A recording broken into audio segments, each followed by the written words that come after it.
Hey folks, thanks for joining the Department of Instructional Innovation and Design for a pre-semester last minute AI Proof Your Course session. We're going to keep this real short. We're thinking in terms of some of the stuff that we've been working on with our faculty and things we've been thinking about in our own courses as we continue to react to what's happening with artificial intelligence. So what Shannon Brenner and I are going to do here is go through 4 easy steps to AI proof your courses or get started on that journey. I've been finding it really rewarding to have these conversations with faculty. A lot of the conversations are hard, but it's making us better instructors. I can see it. It's making me a better instructor. It's making a lot of our peer instructors think differently and really improve their instructions, really step it up. So it's exciting. So Shannon, what are your best ideas when it comes to AI proofing your courses? Should we start with Well, focusing on those students? What are your thoughts? yeah, I think the first thing we need to talk about is knowing your students, regardless of what modality you're teaching in. And obviously, this is easier in a face to face class because you're going to see them and you're going to have probably conversations before class gets going where you kind of get to know them as people in addition to just, the learner sitting in your course. But I think you can do this in an online course as well. And in a face to face class. I think either way, you can be more intentional about it. So, a couple of benefits to knowing your learner really well. One is if you do something like put a diagnostic activity in the first week of your class, you'll have a better idea as to what they already know about topics and subjects that you're going to cover and what their writing looks like, what their voice is like in their writing. And this is true whether it's a writing class or not. Even in something like a science class, you're probably going to have them write a lab report or written exam questions or something like that down the road. And so having a little piece of their writing is going to be really valuable should they ever turn in something that you feel like might be suspect, right? So, Especially if you're in some control over that output or whatever, right? right. If it's synchronous or something like that, or even just like a phone call or something, right? Like we do a lot of care calls and things like that. So much of what I think we might have to do is kind of reframe a lot of what we're already doing to serve our purposes. And I think we have a lot of framework because we do a lot with students already. I instantly jump to the ways in which I fail as an instructor. And I think about the introduction, week 0, get to know your classmates kind of thing. I've always thought of it for a very long time, as an online instructor for 12 or 13 years now, as something I can do to sort of reassure students that there is a group here and they're in this together. But students will often tell me, especially now that I've done some different things in the course or my courses, they'll tell me how nerve-wracking all that is and how they're not exactly sure how much I really want to know about what they think they're capable of, things like that. And so when you start to talk about diagnostics, the power of that is really, or the potential of that is really powerful. I personally haven't dug too much into it, but I do think students are kind of chomping at the bit, both in positive ways and kind of nervous ways about, how do they communicate with us? What do we want to know about them or from them early on? So Yeah. go ahead, sorry, Shane. Well, no, I was going to just say, in addition to knowing kind of what their starting point, what their baseline is in terms of whether it's writing skills or what they know subject matter wise, it's also just really good to get to know the things they might be dealing with outside of the classroom. So I think most of the time when there are academic integrity issues in general, there is an underlying cause, and it's either time management or things are going on in their personal lives and they panic, they run out of time, or they're afraid to talk to the instructor or whatever it might be.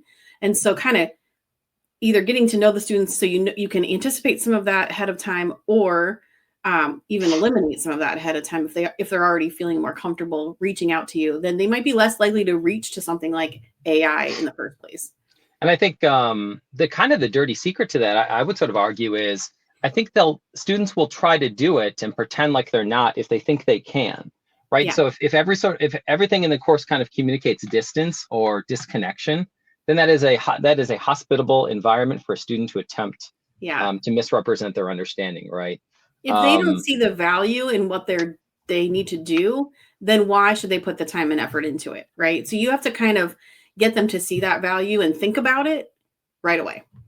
And there was something I wrote as we were sort of writing up our notes. I don't think it made it into the final draft, but I was thinking about the ways in which, like, I think it's my obligation to be as engaged in their learning as I expect them to be in my course, right? It can't be this one way of like, I'm the distributor of the knowledge, just listen to me. That is a recipe for just fighting with students and being disappointed by their output.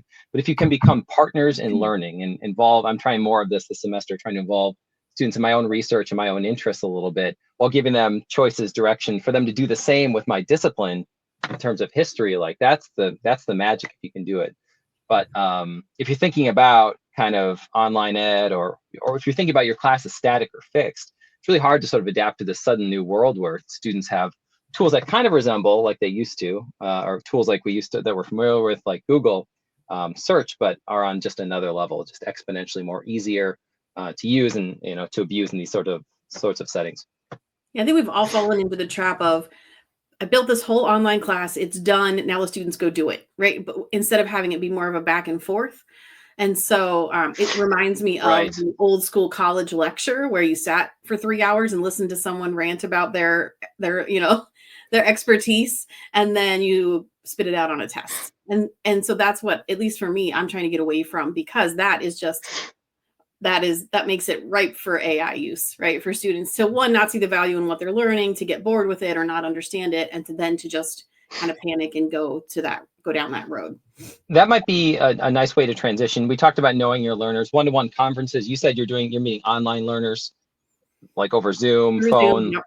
Yep, that's amazing. Of the semester, to try to get to know them and to see who they are and what they already know, and kind of help them navigate the course. Yep. That is never wasted time. Whenever you can sort of just get FaceTime to students, trust just builds. Like, you're going to get better output from students, better communication with and from students. So we were talking about that lecture class, and that 3-hour lecture class kind of sounds awesome. So this kind of sounds great to me.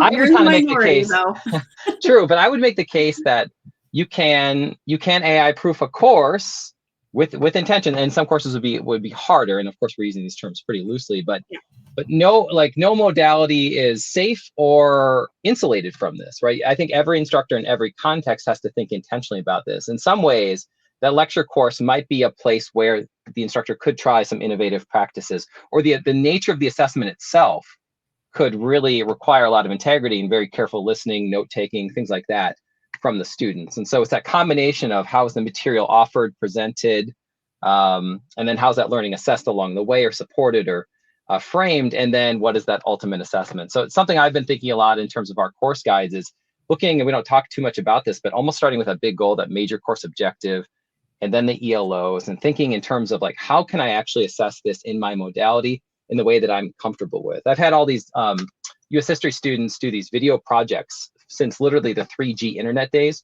even though it's been a huge pain for me, but I always felt like I needed that kind of, that person to come through. I needed to see the work and their product, and I needed it to be from them. So even though it's been sort of challenging, I'm really glad I went down that road and sort of used the method of assessment almost as a starting point to think about now what is the nature of this assignment once I had the modality of assessment. Other thoughts on rethinking your assessments? Right, and this is step 2, right, of our 4 easy steps is rethinking assessment. So maybe right now you're using exams to track whether students are learning the ELOs on your course guide, but maybe that could be done in a project instead, or a presentation, or maybe there's an exam, but there are some components where students have to record audio or video responses to some of those exam questions, so that you can actually hear them thinking through the process, and you can tell that they understand it.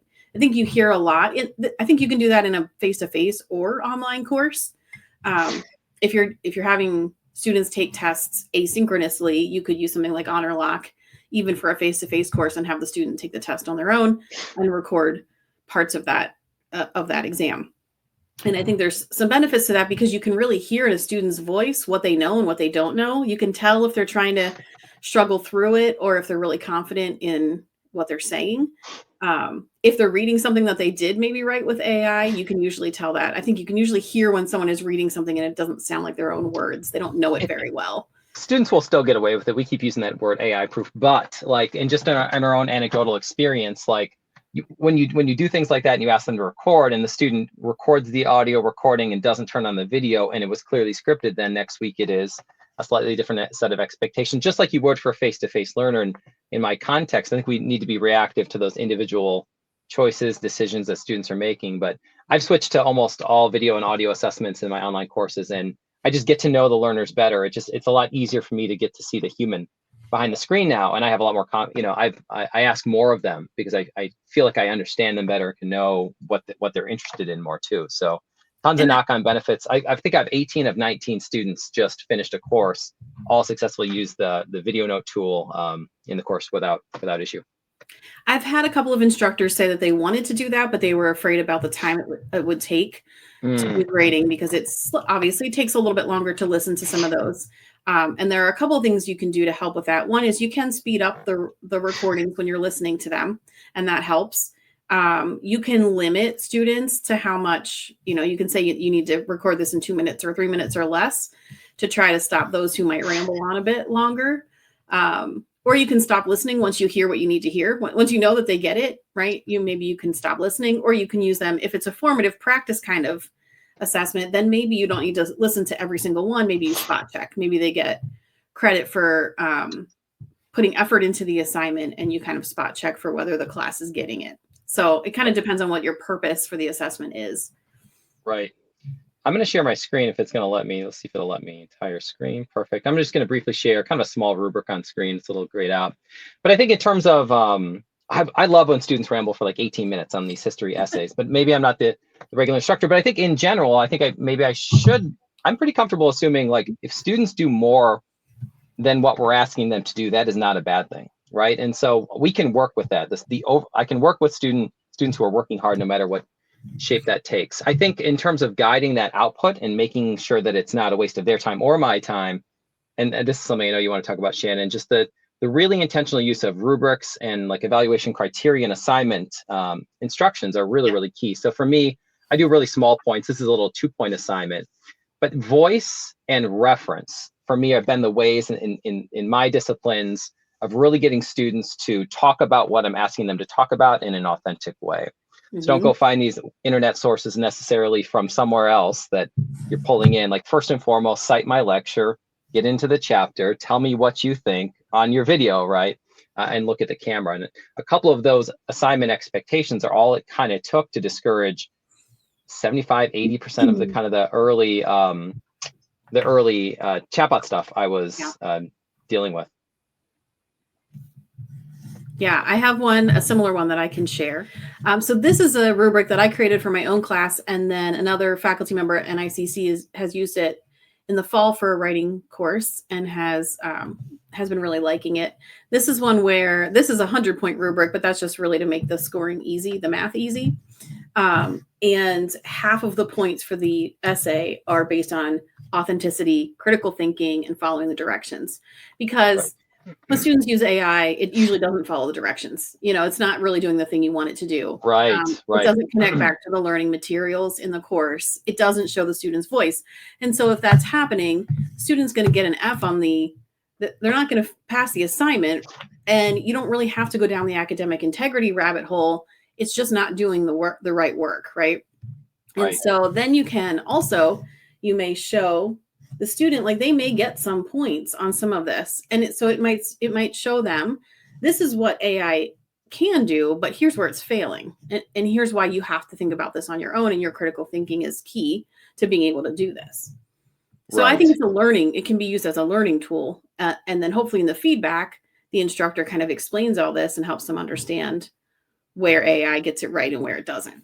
And so no matter where you're at, so if you're an instructor listening to this thinking, like, I don't want my students using AI, I don't want to use my AI at all personally, I think this talk or this idea of rethinking your assessments is still really vital, because unless you're prepared to stand there and say, I don't care if my students are actually learning, I don't care if they're faking learning, my job is to just stand and deliver. If you're prepared to say that, then you're definitely not listening to this. But if you're thinking in terms of, I don't like it and it's a problem and I want to change or evolve and encourage better, higher quality learning from students in this new age of AI, these are good tips, even if you don't want to use AI or you want to tell students they can't use it. I still think you should design your assessments in such a way as to disincentivize the use of AI, right? We might as well, because students are going to be drawn to it because it is so incredibly powerful, right? Yeah, I think it's our job to help them understand why it's not good enough for what we want, right? Sure, like right. If all they need to do is look up a term, sure, that might be fine. But if they need to think critically or analyze something, make a judgment about something, those higher level Bloom's verbs, it can't do. And so that's what I'm trying to get them to see, is it cannot do this stuff. And so there's no substitute for your human brain when it comes to this. So I just wanted to show this is another similar rubric, but a holistic version. So for instructors who are worried about the time commitment, or they want to try to get through some of these assignments quickly, A holistic rubric just has one row, and you can see that I still have following all the directions, and the student's voice and critical thinking are on all of these. And so if they don't do that component, they get a 0 regardless. And then I include, this is for a CBE course, that they have met proficiency on the learning outcomes and the learning objectives on the course guide. That's what I'm focused on. Did you demonstrate that you have met those learning objectives? If yes, great.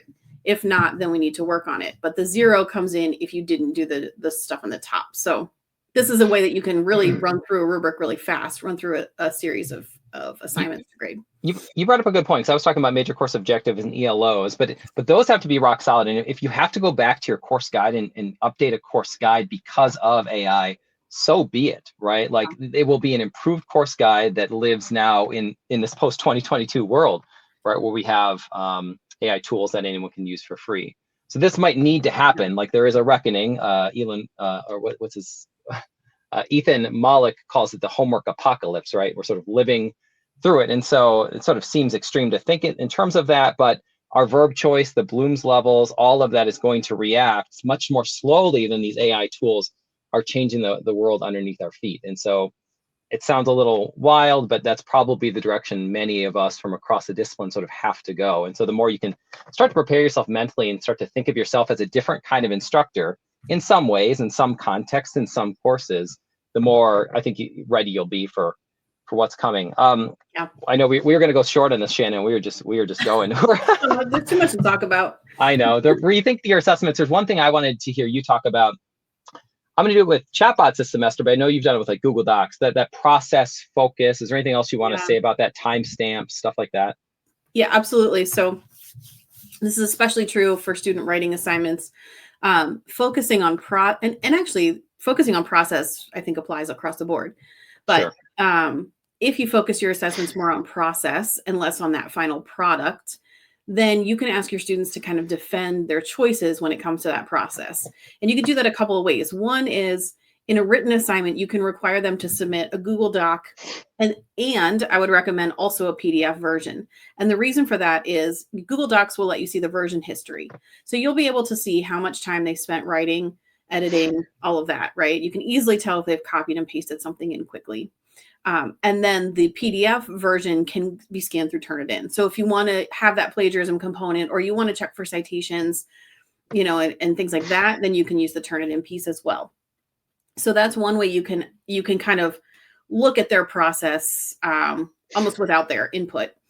Another thing you can do to help hear about the process is to have an audio or video component with an assignment submission, where students have to talk about their revision process, or talk about the choices they made in terms of the thesis statement, or the lab report they submitted. Make them talk about how they came to those conclusions. How, what did they do to get there? And you can really easily hear in a student's voice whether they're kind of BSing through something, or whether they really know it, or whether they put any effort into it. And the other thing I will say is, it's especially in an online course, it's really nice to hear students talk about what they're proud of. And you can actually hear when they are learning something, and when they're really invested in it. And it's really hard to get that connection in an online course. And that's one way you can do it. It's nice. You're thinking about process. I know that, like, I've used the tracking and all the Microsoft suite, the OneDrive documents, same thing, right? Like, these tools are keeping pretty good pace. Think about Microsoft's like Copilot, the ways in which AI tools are going to be built into more of the tools you use to teach, and you'll kind of slowly learn them. Your toothbrush is AI powered now. But process-wise, so right now, as I'm thinking about the spring semester, I've got some classes that start a little bit later, which is nice. But one project has 5 elements before they actually submit the project, and the other has 6. So I've got 2 sort of research projects that we're doing step by step. I never used to be that kind of instructor, but every semester I go more and more that direction of, now we're working on this piece. Let's reflect, let's talk, let's think. And then at the very end, then they're finally ready to kind of do the project. Less pressure, right? They've done all the work. Yeah. You bring up an interesting point. So when CBE instructors know this, when you are grading a student in CBE, they're going at their own pace. So most of the time you're looking, instead of at a pile of 20 assignments, you're looking at one student's work in maybe a whole module, because they tend to complete in spurts, right? So they might get one module done on a weekend, and you're looking at that one student's progress through that whole module. And that's something that I'm trying to apply to my regular sections too, because I can really see where students are improving. You get a much better idea as to what that process is looking like and how it's going when you can look at one student's progress that way. And in the class that I teach for another school, it's very scaffolded. The students are working towards a project the entire semester. And when they use AI, I can tell because everything is completely different, right? The thesis statement they write in the thesis statement assignment looks nothing like what shows up in their introduction in the next week. So that is a way, if you really look back at what each student has submitted, that you can really tell and see how it's going. Is that scaffolding you're talking about with that other course that's sort of already in place? Is there no reflective element? Is that why they're trying to? Yeah. Like, is that how they're able to do it? Okay. There is no reflective element. There's no audio or video component. There's no rubric category like this that kind of forces their hand at authenticity. And so it's much harder for me to prevent it. And so what I focus on there, and that's, of course, the students are learning how to analyze a piece of writing. And so I focus on the fact that AI can't make judgments about whether a piece of writing is effective. And that's the whole point. So what they turn in when they write something with AI is just a summary of the article. So I'm trying to get them to understand the difference between a summary and an analysis, and let them see that they need to use these analysis skills to realize that AI isn't doing that. Right. Right. But it's much harder. It's much harder in a class where you can't customize those things. And one point I'd like to hit home, and I think faculty need to hear this, it must be very hard to be a student right now. Like, it was hard. I remember trying to sort of learn the ethics of Google, right? And that process, and what could I do, and what's copying, was even just learning the, academic culture, citations, references, things like that. This is a magic wonder box tool on top of all of that. And they might be, 16, 19, wherever they're at. Think about students who, were in high school or middle school during COVID years, things like that. A lot of forces could be pushing students. Like, we should try to give students the benefit of the doubt if we can. And I think we can do a lot to really help them and shepherd them through this with our own sort of design choices, right? So, of acknowledging this new world we're living in, even if we are fighting against the current and fighting that fight. Should we move to this third topic? Sorry, go ahead. Yep, that's what I was going to say. Okay. This is, I think we're on step 4. So we did know your learners, step 1, good. Rethink your assessments is step 2, require students to defend their choices and talk about their process is step 3. Step 4 is to provide feedback that emphasizes the process and the improvement over points. So if we're expecting students to focus on process, then we have to do that too, right? So for me, that means giving audio or video feedback on a lot of assignments to my online students so that they can hear my voice and I can kind of pull up maybe what they're writing and mark it up as I'm talking to them, because I think that helps me focus more on their process.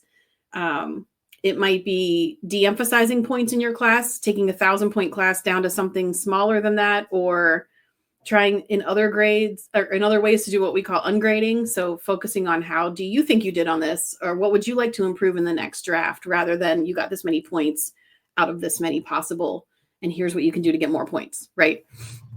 Two quick things. You'd asked earlier about faculty thinking it will take a lot of time, and I guess I did talk about it. I think the video is really fast. I do speed it up 2x. I take notes while I listen to students. I can multitask. I can watch a YouTube video or do something else I want to do while I'm doing the same thing if I'm taking good notes and if I'm listening. I'm listening for those key things if I'm keyed into it. In addition, I think recording the video feedback and showing students, especially if you're asking them to record video, recording video yourself, you can put that directly into the gradebook. I think it's faster than handwriting and worrying over my word choice. Like, there is a level of sort of informality that I'm asking students to do when they hit the video. I don't want things to be particularly scripted, right? I want to hear them do this from recall, from memory, from their own knowledge. And so I'm trying to do that with my feedback too. So I think in corresponding with that too, I think focusing on improvement yourself. And so I think this is one major tip I would have for working through all this stuff, especially if you don't know what you're doing with all this AI stuff, because we don't either, is be really transparent with students about it. Like, I'm talking about it pretty actively, talking about my own struggles to like identify it, to discourage it in certain places. I think faculty talking about it then doesn't provide the student the refuge, right? This is not going to be an instructor who's going to pretend like this doesn't exist. Yeah. And then suddenly they're in a harder class it's a less certain place or less comfortable place for them to try abusing these tools too, if you're dialoguing with it. And then also sharing where you're thinking about your assessments and changes you have coming maybe to your courses as you continue to react to the homework apocalypse. I keep asking students for different ideas at the end of the year. I've always done that, but it seems more pressing and more important now because they're in it and they're seeing just this, whatever age they're at. If they've got at least a year left in school, they know what they're kind of facing, and they're trying to swim in this too. And so they might have some advice, suggestions, ideas at any point in the course too. Yeah. Okay. Two more quick tips for speeding up grading, because I know that's a big thing. One would be to actually use AI to your advantage. Something that I have been doing, especially when I'm grading an essay, because that takes a little bit of time to do. I find the thing that takes the longest is typing. Typing the feedback. Oh, so sure. What I do is I turn on the audio portion of ChatGPT or Gemini, and I basically dictate my notes to it as I'm reading. So things that I notice about the paper, and then I also give it my rubric. And then I just ask it basically to rephrase my notes into a nice paragraph that touches on the key points of the rubric. And so it's my words, it's my notes. I just have it do the typing essentially for me.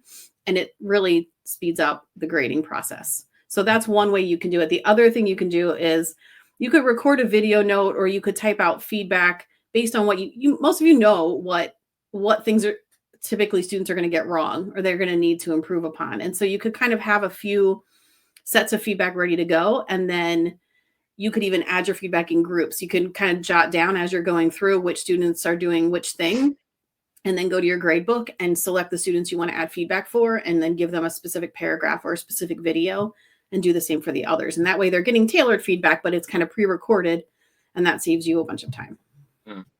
I think both of us are really excited about sort of what comes next. I think we're optimistic about these tools and their capacity to help us improve as instructors, or just be another sort of repository for information, knowledge, notes, all of it. It can be really almost an AI assistant is sort of what's possible with AI when you remain in control and when you're sort of comfortable using these tools. And so we want to support anyone who's sort of doing anything like that. Dialogue with us, connect with us, give us ideas. We're instructors too, figuring it out. And good luck on your spring semester courses, everyone. Let us know if you need help. Thanks, Shannon.